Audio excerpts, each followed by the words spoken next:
HCAM programming is supported by our viewers, thank you, and by Phipps Insurance Agency, representing companies such as MapFree Insurance. Their family-owned independent agency is deeply rooted in the communities they serve and offer time-tested insurance products to fit individual needs. Since 1950, Phipps Insurance specializes in home, auto, business, condo, and renters insurance.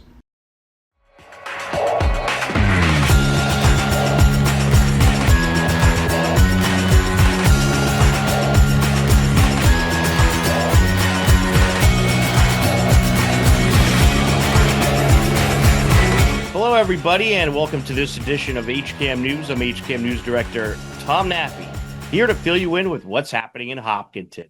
On today's edition of HCAM News, we have the latest Hiller playoff update, plus much more. But first, we take you to the annual Sharon Timlin 5K to fight A.L.S. Hello, ladies and gentlemen. Today we are at the annual Sharon Timlin 5K. It is a great 5K that helps fight A.L.S. and benefits the Angel Fund. Tom Nappy, happy to be with you here today. And the race about to get started. We're at the finish line, and we're going to bring you some scenes from the finish line.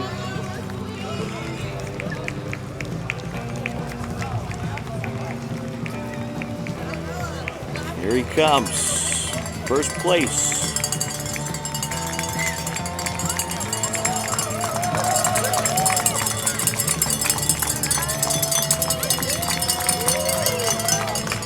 Minutes and 11 seconds for the first place finisher of this year's Sharon Timlin race. And we have our second place finisher about 15 seconds after, 16:26. So 16:11 for the first place finisher, 16:26 for the second place finisher.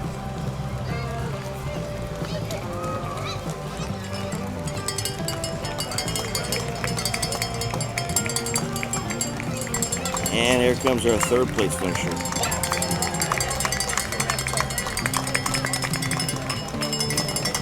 $16:57 is the time for the third place finisher.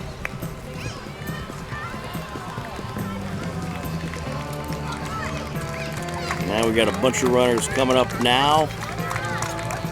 And these are all the speedsters in this year's Sharon Timlin 5K.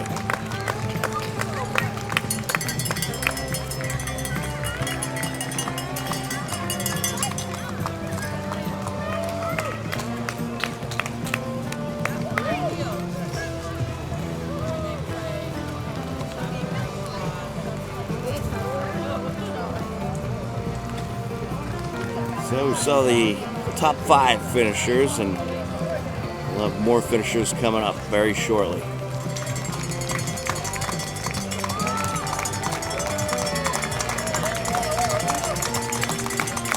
Here's our first female finisher, 18:21 is her time.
Boys 14 and under, first place. This is the only prize for this division, as is the case for all divisions. First place, Alexander Josie from Ashland in a time of 20:28. Second place, Max Alexandre from Hopkinton in a time of 21 flat. Third place, Henry Schulman from Hopkinton in a time of 21:04. Moving on to the women's 15 to 19 category. First place, Abigail Lenihan from Weymouth in a time of 21:31. Nice going, Abigail. Second place, Sophie Whedon from Hopkinton, time of 22:41. And then we have in third, just to round it out, Eva Dittenhofer from Ashland. Hopefully I pronounced that right. 25:07. Here's the young fleet of feet, women 80 and over category. First place, Betsy Knapp, North Weymouth. 43:40, 80 and over, I repeat. Well done, young lady. There's nothing else. I'm going to wait for you. You deserve the applause. Let's milk it. Yeah. Once again, Betsy Knapp. Well done. Beautifully done. And finally, just to finish out, over men 80 and over category. First place, Andrew Miller. Milford, Mass. 38:28. Well done, sir. You walk like a 22-year-old. All right, so another great event today. A lot of participants, not the best weather, but otherwise, how did everything go? You know, everything went really well. It was a good start. Obviously, we have a little bit of rain here, but most runners don't mind running in the rain. You know, they get out, they're going to be sweating anyway, so they're going to be wet, but just kind of keeps them cool and they can go off. Yeah, we can't say thank you enough for all the support that we get from all these people that come out. We see the same faces year after year, which means it's almost like family when we come out here and see some of these people. It's great. Absolutely, and most people know about this event in the local area, but for those that don't, can you talk about where the money's going and what this event is for? The money goes, all the donations, everything that is raised from the runners coming out here goes straight to research for A.L.S. It goes to UMass Chan Hospital. Dr. Robert Brown takes all that, puts it right into the lab, trying to find a cure for A.L.S. And if people don't know, you know, this is obviously out in Hopkinton. This is our 22nd race. In the 21 years prior, we've gone just a little bit over $2 million. And hopefully this will get us a little bit farther down the road and, you know, kind of make a dent and get rid of ALS for good. Absolutely. This race seems to grow every year. Do we know how many participants there were this year? I think we had something around 700 as far as I know. I'm not for sure. I don't know the quite amount. There's some of the volunteers know how many people were signed up for the race, but you know, that's quite a bit for a small 5K, and they've supported us for 20 plus years. It's been awesome. My name is Bob Brown, and I do ALS research in a program devoted to ALS at UMass Chan Medical School in Worcester. All right, terrific. And this event has raised a lot of money in the fight against ALS. Can you talk about what the money from this event does and how it benefits the fight against ALS? So we are incredibly grateful to the many people who've made this event so successful. The funds have been pivotal in some of the research that we do because it supports both salaries of some of the investigators and also some of the equipment and supplies to do new work. We have the opportunity sometimes to do innovative discretionary work that we can't fund any other way. And so that is particularly important, and this funding is essential for that. How is the fight against ALS going? I mean, I know every day they're discovering new things, but any big developments that people should know about? There has been extraordinary progress in terms of defining things that contribute to the cause of ALS. And each of those has led to new ideas about targets for therapy. And those therapies are being developed. It takes too much time. We'd like it to be faster. And one of the things this event does is help us accelerate the pace. But there's more opportunities to develop treatments now than ever. and we now have to capitalize on that. Terrific. And where can people go to find more information about how they can help? So, for example, we have a website at UMass Chan Medical School on ALS, and there are many ALS groups like the Angel Fund and others, ALS One, ALS Association, all of which have websites that provide information, as well as the federal government as well.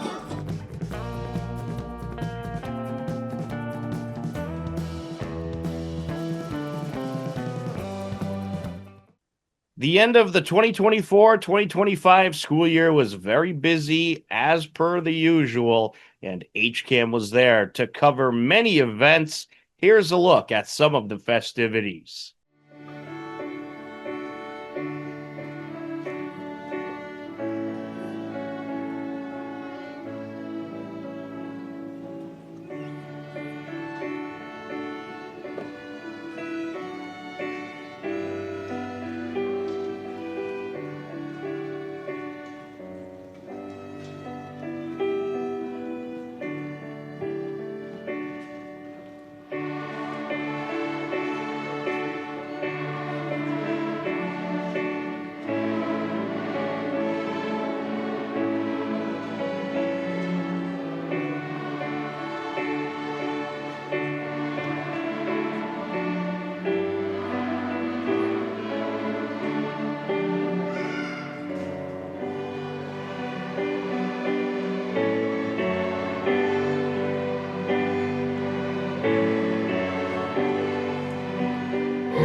At this time, I ask all graduates to please rise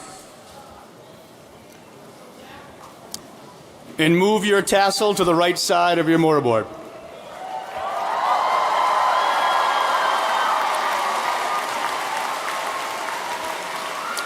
Superintendent Kavanaugh, Assistant Superintendent Lebrad, school committee members, administrators, faculty, family, and friends, as principal of Hopkinton High School, I hereby proclaim that the members of the class of 2025 standing before you have successfully met the requirements of a diploma as set forth by the Commonwealth of Massachusetts in this school district.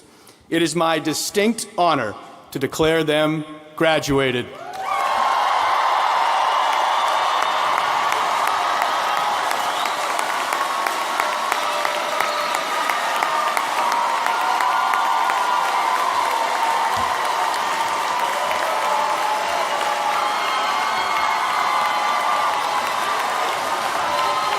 Oh, say, can you see by the dawn's early light what so proudly we hailed at the twilight's last gleaming, whose broad stripes and bright stars through the perilous fight o'er the ramparts we watched were so gallantly streaming, and the rockets' red glare, the bombs bursting in air, gave proof through the night that our flag was still there. Oh, say does that star-spangled banner yet wave o'er the land of the free and the home of the brave.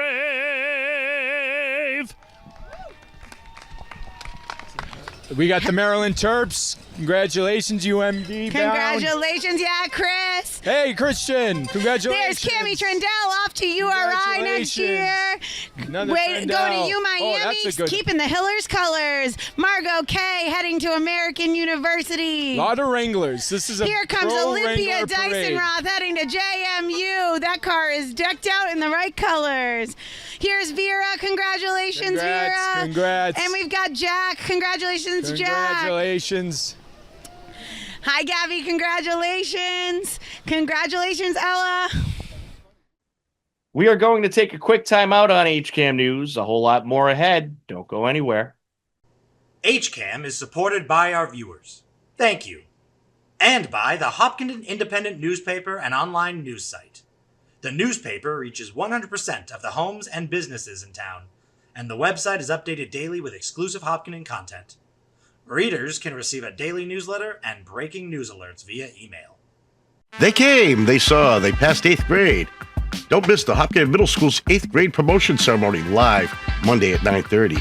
Let's celebrate the future together. The Hopkinton Freedom Team hosts the 5th annual Hopkinton Pride Day with a parade at 1:30. HCAM will be there to broadcast it live. We're backstage at HCAM. We're all set up and ready to go. Here at the beautiful Hopkinton Country Club at Elmwood School. What are we doing today? Playoff softball, round of 32. The Elmwood School International Night. Hillers girls golf team. Fire and EMS related topics. And we're going to be filming the last match of the season. Should be a good game. Keep an eye out for that. Welcome back to HCAM News.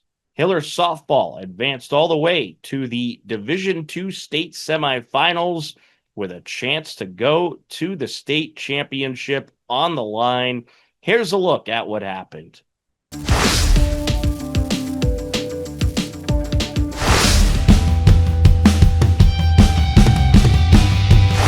Stepping to the plate, we have Addie Walls.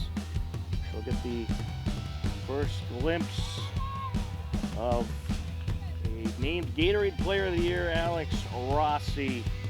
And she is known as one of the best pitchers in the state. So it should be quite a pitcher duel between Addie Walls, who has been tremendous all season, and I think one day could perhaps be the best pitcher in the state herself, and Alex Rossi. First pitch by Rossi, a little bit outside for a ball, 1-0. Addie Walls has hit the ball very well, especially as of late. A .436 during the regular season. .484 on base percentage. And she puts this one in the air towards the fence, and it's gone!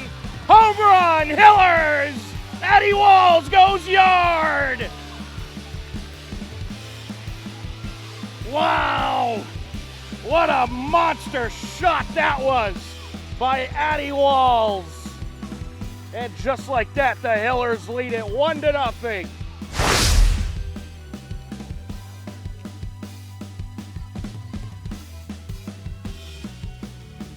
And won the count on Sobel.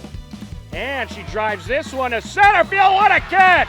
A diving catch by Callie Arthur. Well, the Hiller defense knows they got to be on their A game today, and that was an A+ catch by Callie Arthur. And we talk about Alex Rossi's pitching. The opponent's hitting a .08 off of her this season. And a strike there. Grab the outer corner. Rossi didn't seem too thrilled about the call.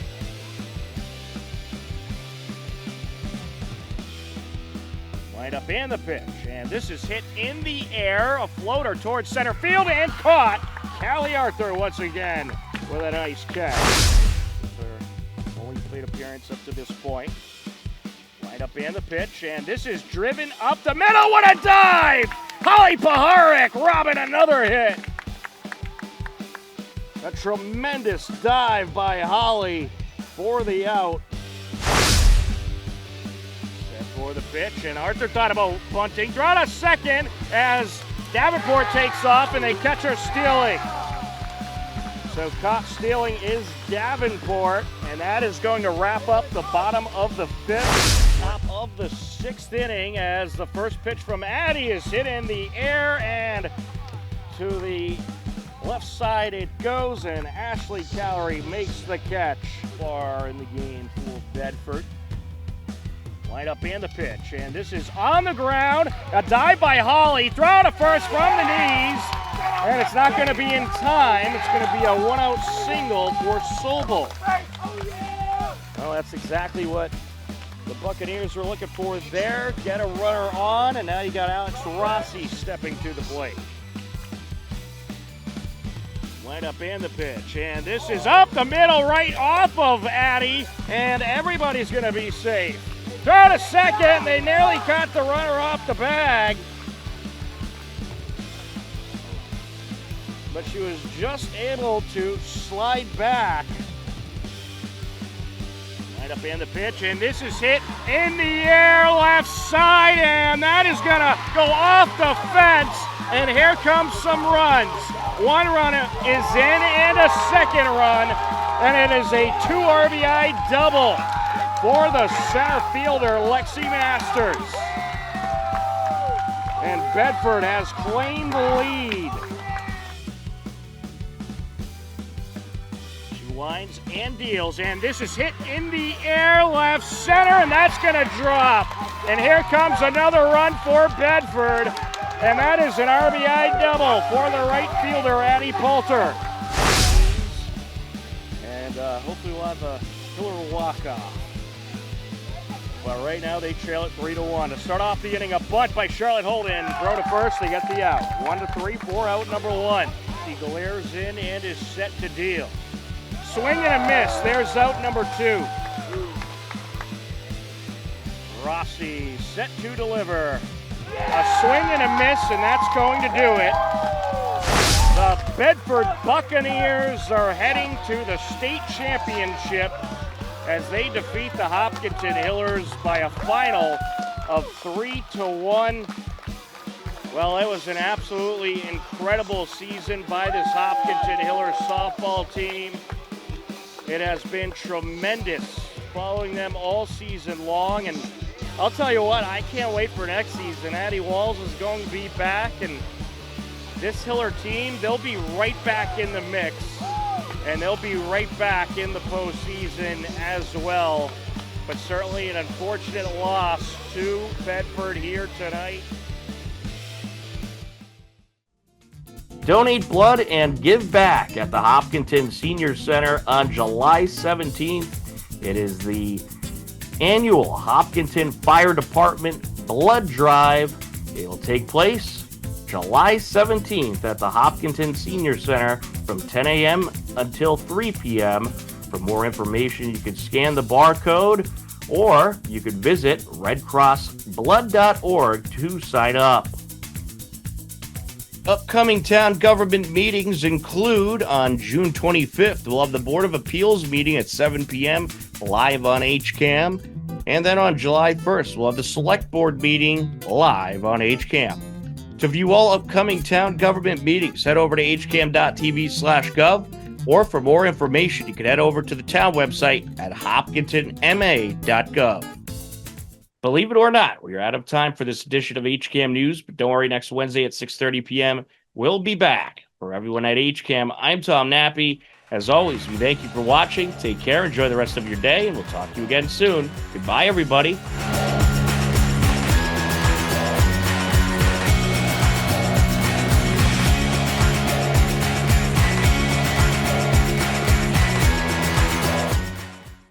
You can view the standings, stories, pictures, highlights, and more about the 12 teams in the Tri-Valley League at tvlsports.net. tvlsports.net is an independent news and media website reporting on the TVL and is not associated with the MIAA, Tri-Valley League, or any town or school. Bay Path may have outgrown its space, but not its mission. We need your help to build a new facility that matches our capabilities and dedication. Join us and help ensure we can continue to provide exceptional care and find loving homes for animals for years and years to come. Thank you.